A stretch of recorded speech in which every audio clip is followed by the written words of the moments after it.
Was the shift for you from seeing water as a substance to a living intelligence? When was that shift for you?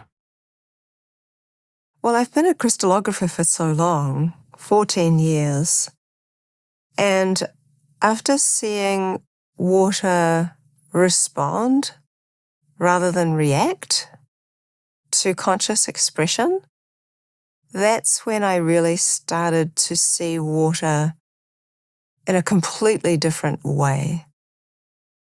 I mean, I was in a horrendous car accident and I had a healing experience with water. But until I was working in the realms where the unseen becomes seen, where thoughts literally are being crystallized in ice, I don't know that I fully comprehended that water was an intelligent designer.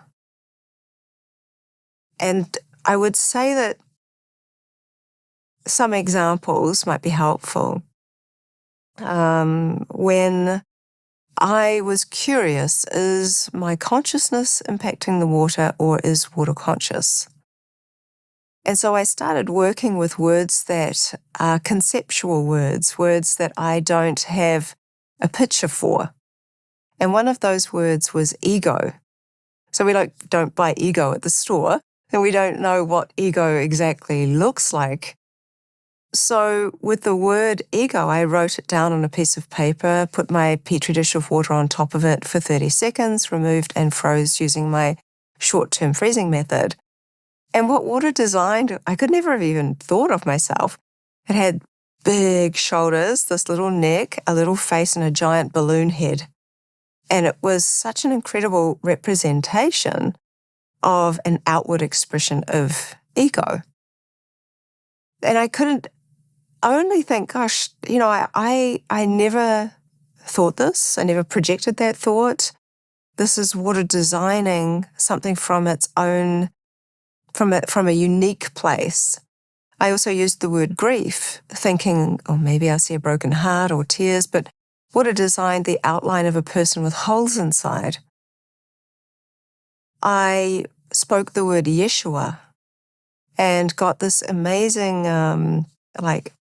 kind of urn shape with all these beautiful, intricate patterns. But as I looked closer, there was something that looked like writing, and it didn't look like English. And I ended up zooming in on that, taking a photo, and I put it out on social media saying, does this look like anything to anyone? I had over 1,000 people reach out to me saying that's like handwritten Hebrew for Yeshua. None of these things I could have expected. And I think when I started to see water as a designer, so it doesn't design exact replicas of the influence.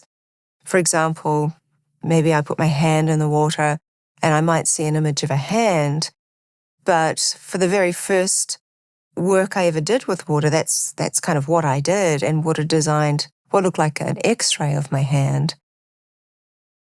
So how is it doing this? It's not a exact photocopy.